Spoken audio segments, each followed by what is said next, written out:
সম্মানিত দর্শক, সরকারের মধ্যে এবং বিরোধী দলের মধ্যে রীতিমতো কাদা ছোড়াছুড়ি চরম পর্যায়ে পৌঁছে গেছে। পর্দার আড়ালে অনেক কিছু হচ্ছে, পর্দার সামনে অনেক কিছু হচ্ছে। গত ২ বছর যেভাবে অর্থাৎ ডক্টর মোহাম্মদ ইউনূসের জমানাতে যেভাবে মনে করা হতো যে এই সরকারটা একটা ট্রানজিশনাল সরকার, দীর্ঘমেয়াদে এই সরকারটি থাকবে না। ফলে সেই সরকারের মধ্যে যে সকল মানুষ ধড়িবাজ ছিলেন, তারা যত পারো আজকের দিনটিকে ব্যবহার করো এবং ইচ্ছেমতো মাল কামাও। সারা জীবন পায়ের উপর পা তুলে বসে বসে খাও, বিদেশে টাকা পাচার করো, সুইস ব্যাংক ভরে ফেলো। এই যে নীতি বা এই অপ্তবাক্য, এটা ডক্টর মোহাম্মদ ইউনূসের জমানাতে যেভাবে চলছিল, একটি নির্বাচিত সরকারের সময়টিতেও ঠিক একই অবস্থা চলছে আরও জঘন্যভাবে। একটি সরকার নির্বাচিত হয়েছে ৫ বছরের জন্য।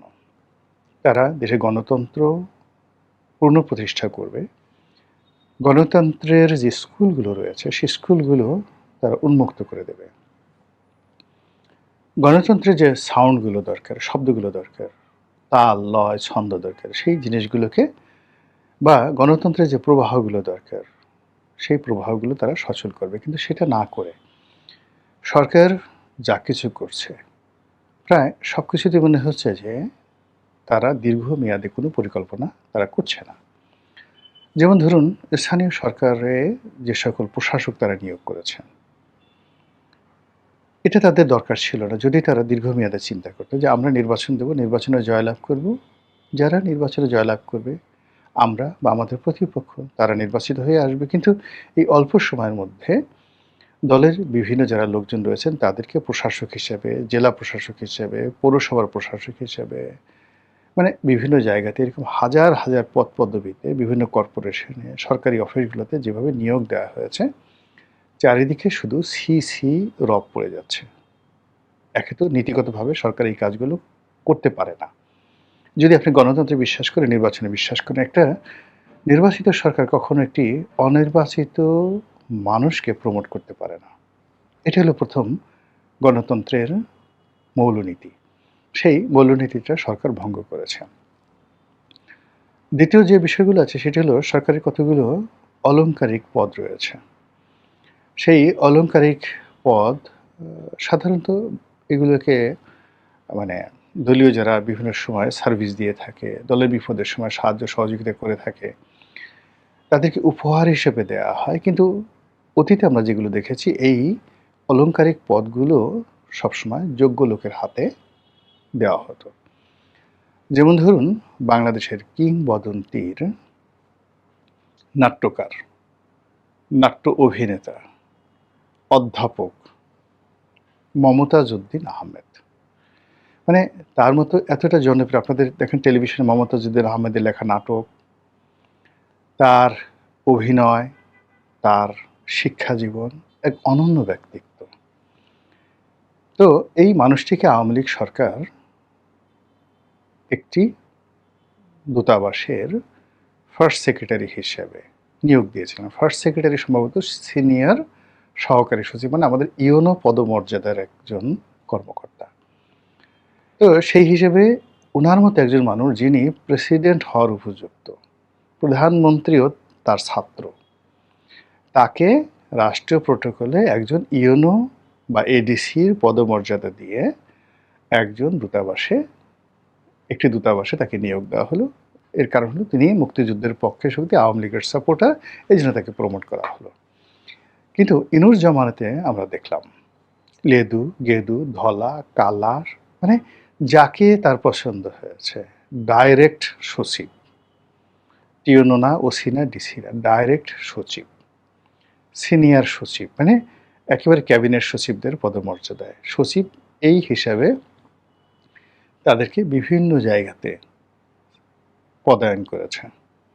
ফলে কি হলো, অনেক জায়গাতে দেখা গেল যে রাষ্ট্রদূত এডিশনাল সেক্রেটারি, যিনি মন্ত্রণালয়ের এডিশনাল পদমর্যাদা নিয়ে ধরুন লন্ডন দূতাবাসে বা মালয়েশিয়া দূতাবাসে অথবা দিল্লি হাই কমিশনে কাজ করছেন, বা অনেক ক্ষেত্রে বড়জোর সচিব পদমর্যাদার আছে। একমাত্র মিজানুল কায়েসকে প্রতিমন্ত্রীর পদমর্যাদা দিয়ে ইংল্যান্ডে পাঠানো হয়েছিল।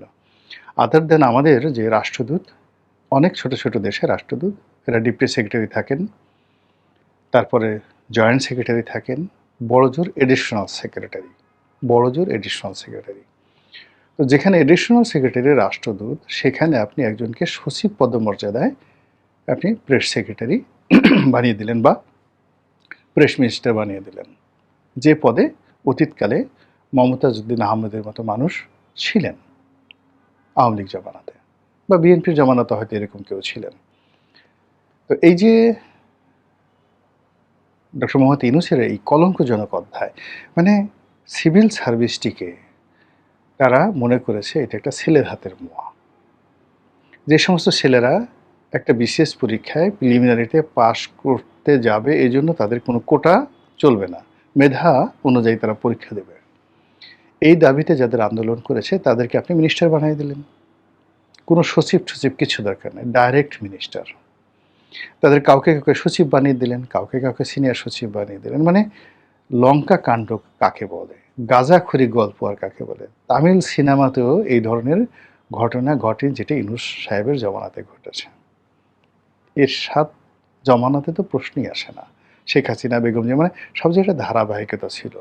সিভিল সার্ভিসের একটা সিক্রেসি রাখা হতো, গোপনীয়তা রাখা হতো, এটার একটা পবিত্রতা রক্ষা করা হতো, এটার একটা অ্যারিস্ট্রিকেসি রাখা হতো, যে যেন তেন লোক মানে আমাদের তো বাংলাদেশে কি হলো, কৃষকের ছেলে গরিবের ছেলে এদেরকে সিভিল সার্ভিসে ঢোকার অনুমতি দেওয়া হতো। পাকিস্তানে এবং ব্রিটিশে, মানে আইসিএস ইন্ডিয়ান সিভিল সার্ভিসে জমিদার নন্দ না হলে, ভালো বংশ না হলে, রক্ত না হলে এদেরকে তো পরীক্ষা দিতে দেওয়া হতো না।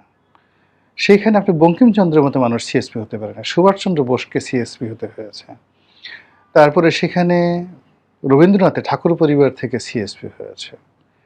এরকম ছিল, মানে সিএসপি না, মানে যাকে বলা হয় ইন্ডিয়ান সিভিল সার্ভিস, আইসিএস হয়েছে। Even is, Indian police service যেটা হয়েছে, সেখানেও এরকম রায় বাহাদুর, খান বাহাদুর জমিদার ভালো, যাদের রক্ত ভালো, ছোটোখাটো বিষয় নিয়ে তারা কখনো ঘুষ খাবে না। এখন বিসিএস পাশ করে এমন জায়গাতে বাংলাদেশে অবস্থা হয়ে গেছে, ইটের ভাটা থেকে তাকে পয়সা খেতে হবে। তাকে ওই ড্রয়ার খুলে রেখে প্রত্যেকটা এই যে জমির যে এসি ল্যান্ড হিসেবে জমির যে পর্চা, এই পর্চা, মানে একটা পর্চা তুলতে যে টাকা লাগে, এটারও তাকে কমিশন লাগবে। এটার কোনো নারী নাই, পুরুষ নাই, এবং এখানে গিয়ে দেখবেন একটা ভালো বংশের ছেলে এখানে যাচ্ছে না। আর যারা পাল্লা দিয়ে এই অপকর্মগুলো করছে তারা খুবই, যাকে বলা হয় দীনহীন অভাবী পরিবার, এবং এই বংশের মধ্যে তাদের মানে ট্র্যাক রেকর্ডে খারাপ জিনিস বেশি। তো তারপরেও দেখা যাচ্ছে যে এদের মধ্যে অনেক, এই যে গত কয়েক বছর যাবত দেখছি যে একজন টিওনো, তাকে কেন স্যার বলা হলো না, মহিলাকেও স্যার বলতে হবে, পুরুষকে বলতে হবে, তাদেরকে ভাই বললে, আপা বললে তাদের মাথা খারাপ হয়ে যায়। এই যে হীনমন্যতা, এই হীনমন্যতা এরশাদ জামানাতে ছিল না। মানে ৮০-র দশক পর্যন্ত যারা বিসিএস কর্মকর্তা হতেন তাদের সবার মধ্যে সেই কোয়ালিটি ছিল, কিন্তু ৯১ সালের পর থেকে যে বিসিএসগুলো হয়েছে, ধীরে ধীরে সেটা অবনতি হতে হতে এখন এমন একটা পর্যায়ে চলে আসছে যে হাকিমপুরি জর্দা, মানে হাকিমপুরি জর্দা দিয়ে পান খাওয়া, গুয়া খাওয়া, মানে পচা সুপারি, সুপারি দীর্ঘদিন গজানো হয় যেন দুর্গন্ধ আসে। তো গ্রামের মহিলারা এই গুয়া বলে এগুলোকে, এই ভিজা সুপারি, মজা সুপারি, এগুলো দিয়ে পান খায়। তো ওইরকম যে যারা এই ধরনের গুয়া খায়, পান খায়, এদের যে রুচি, এখন এই সরকারি কর্মকর্তাদের একটা অংশের এরকম রুচি চলে আসছে। সেই রুচিকে একটা জায়গাতে নিয়ে যেতে পারে রাজনৈতিক নেতৃত্ব, the political leadership, the decision making. আমরা আবার সেই সিভিল সার্ভিসের স্বর্ণযুগে চলে যেতে পারি, যখন এই সিভিল সার্ভিসটা চায়নাতে প্রথম শুরু হয়েছিল। আজকে যে মিলিটারি কমিশন, সেই মিলিটারি কমিশনটা পৃথিবীর প্রথম মিলিটারি কমিশন, যেটা অটোম্যান সম্রাটরা করেছিলেন তাদের জেনেসারি বাহিনীর মাধ্যমে। আমরা সেই জায়গাতে ফিরে যেতে পারি।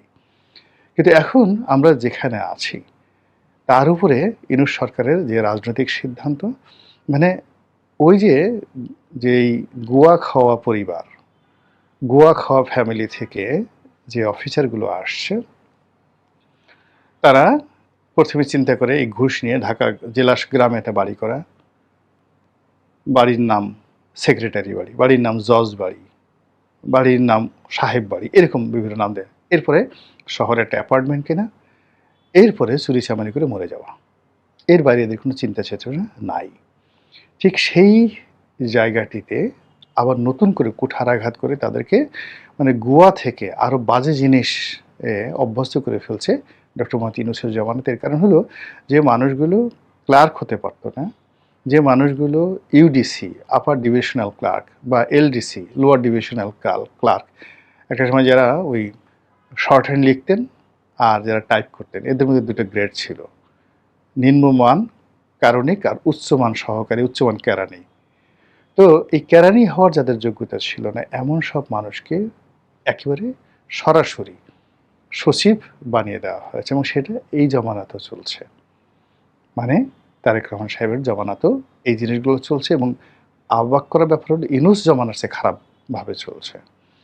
ইউনূস সাহেব যাদেরকে ধরেন নিয়োগ দিয়েছিলেন, তাদের যে খারাপ মান ছিল, তার চেয়েতেও বর্তমানে যাদেরকে নিয়োগ দেওয়া হয়েছে তাদেরকে লোকজন আরও খারাপ বলছে।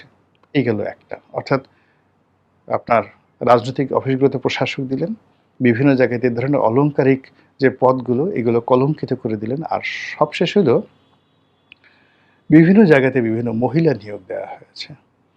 এরা বিগত যৌবনা, এদের যখন যৌবন ছিল, এদের সেই যৌবনকে তারা ভালো কাজে ব্যবহার করেছে, কোনো শয়তানও এই সাক্ষী দিতে পারবে না। পুরো আমরা যেটাকে চামড়ার ব্যবসা বলি, আমরা যেটাকে যা কিছু বলি, এইরকম মানে যৌবনকাল যারা বিভিন্ন মন্দ কাজে ব্যবহার করেছেন, এবং সেই মন্দ কাজে ব্যবহার করে আবার তারা সেই রাজনীতির হাতিয়ার রূপে, হানি ট্র্যাপের যাকে বলা হয় ইনস্ট্রুমেন্ট রূপে, তারা বিভিন্ন রাজনৈতিক নেতার প্রমোদ বালিকা রূপে, অঙ্গলেহনকারী রূপে তারা যে প্রতিষ্ঠিত পেয়েছে, এরকম বদনাম যাদের আছে, বহু মানুষের বদনাম আছে। এই বদনামের মেয়েগুলো আওয়ামী লীগ জমানাতে যাদের এই বদনাম ছিল, তাদেরকে যেভাবে বসানো যায়নি, তারা শুধুমাত্র নেতার সাথে ঘুরেছে, ব্যবসা বাণিজ্য করেছে, বড় জোর অন্য কোনো জায়গাতে গেছে। কিন্তু রাষ্ট্রের এক্সিকিউটিভ পদগুলোতে এখন এইরকম বিগত যৌবনাদের যাকে বলা হয় উন্মাদনা শুরু হয়ে গেছে। এতে করে হয় কি, চারিদিকে শুধু ছি, যোগ্যতা অযোগ্যতা, চেহারা, মানে এগুলো কোনো ব্যাপারই আসছে না। এই সমস্ত জিনিস হলো কি আল্লাহর গজব ডেকে নিয়ে আসে। আপনি যখন মানে যে কোনো সমাজের সর্বজন স্বীকৃত একজন মন্দ পুরুষ বা নারী, সর্বজন স্বীকৃত একটা মন্দ পশু, আপনি সেটাকে নিয়ে নাচানাচি করবেন, সবার সামনে বসিয়ে দেবেন। আপনি সিংহাসনে বসেন, পাশে একটা শুয়োর বসায় দিচ্ছেন, সেই অ্যানিম্যাল ফার্মের মতো, এবং তার ডেজিগনেশন দিয়ে দিলেন, যে কোনো একটা বললেন যে এটার ডেজিগনেশন হলো সচিব। জাস্ট অ্যানিম্যাল ফার্মে একটা মেজর আছে না, শুয়োর মেজর, ওইরকম আপনি দিয়ে দিলেন। এটা নাটক সিনেমায় সম্ভব, রাষ্ট্র পরিচালনা সম্ভব। রাষ্ট্র পরিচালনা এই ধরনের পাগলামি ইয়াজিদ ইবনে মুয়াবিয়া করেছিল। তার সিংহাসনের পাশে সেটা বানরকে আশ্রয় দিয়েছিল। তার দেখা দেখি তার অন্যান্য যারা শাসক, তারাও কিন্তু এইভাবে বানর পুষতেন। ফলে কি হতো, সেই সাম্রাজ্য ধ্বংস হয়েছে, সম্রাট ধ্বংস হয়েছে, খলিফা ধ্বংস হয়েছে, এবং পৃথিবীতে এই পম্পেই নগরীর মতো, যখন এখানে এই ধরনের যাকে বলা হয় সেক্সুয়াল ভায়োলেন্স, আপনি আপনার প্রমোদ সঙ্গীকে আপনি রাষ্ট্রীয় মর্যাদা দিতে চাইবেন, আপনি জনগণের মাথার উপর চাপিয়ে দিবেন, সেটা আপনার পদ বালক হোক, মানে আপনি যদি সমকামী হন, আলাউদ্দিন খিলজির এরকম একজন সমকামী ছিল, জহিরুদ্দিন বাবরেরও ছিল, কিন্তু তাদেরকে আলাউদ্দিন খিলজি পদ দিয়েছেন, যে মালিক কাফুর বলা হয়। মালিক কাফুর হিজড়া ছিলেন, এবং তার সঙ্গে তার একটা সম্পর্ক ছিল। সত্যমিতে আল্লাহ জানেন, দুজনই মারা গেছেন, কিন্তু ইতিহাস সাক্ষী। এই কথাগুলো বলছে এবং এটা নিয়ে দেখেন যে বিখ্যাত পদ্মাবতী একটা সিনেমা তৈরি হয়েছে। তো ইতিহাসে যখন এইরকম ঘটনাগুলো ঘটে, আপনার প্রমোর সঙ্গী বা সঙ্গিনী, আপনি এখন তাকে এনে ক্ষমতায় বসাবেন। তাকে একটা সিংহাসন আপনাকে দিতে হবে। আপনার পাশে সবসময় রাখতে হবে। এই জিনিসগুলো যখন কোনো একটা জায়গাতে ঘটে তখন সেখানে আল্লাহর গজব, খোদাই গজব অনিবার্য হয়ে পড়ে। রাষ্ট্র ক্ষমতা একটা পবিত্র জিনিস, পবিত্র আমানত। আমরা কোনো মানুষই ভুল ভ্রান্তির ঊর্ধ্বে নই। আমাদের সবার জীবনেই অসংখ্য ভুল ভ্রান্তি রয়েছে। স্বয়ং আল্লাহ এই জিনিসগুলো গোপন করেছেন, গোপন রেখেছেন, গোপন রাখতে বলেছেন। আমাদের পেটের মধ্যে যে সমস্ত আবর্জনা রয়েছে আল্লাহ গোপন রেখেছেন। আমরা সেই আবর্জনা রেখে এমন সুন্দরভাবে পেটটাকে আল্লাহ ঢেকে দিয়েছেন। আপনার প্রিয় সন্তান, শিশু, আপনি সেই পেটে চুমু দিচ্ছেন। অথচ পেট ভরা ময়লা। আল্লাহ ওখানে গোপন রেখেছেন। কাজেই আপনার কিছু, কিছু বিষয় বা অনেকের অনেকগুলো বিষয় আছে। সেই বিষয়গুলো একান্ত ড্রয়িং রুমে, ব্যক্তিগত জীবনে বা যেই জিনিস বাইজিখানাতে সুন্দর মানায়, যে জিনিস 5 স্টারে হোটেলের কোনো বালাখানাতে মানায়, সেখানে আপনি তাকে এনে জনগণের উপর বসিয়ে দিবেন। এই জিনিসগুলো হয় না। যত ক্ষমতা থাকুক না কেন। কিন্তু শুরুটা যদি আপনার এখানে যেকোনো অছিলাতে, যেকোনোভাবে একটা দুর্নাম বদনামের সঙ্গে থাকে, ক্যারেক্টারস যে খারাপ জায়গাতে থাকে, সঙ্গে, সঙ্গে ওটা এতটা দুর্গন্ধটা ছড়াতে থাকে যে ওখান থেকে বরকত উঠে যায়।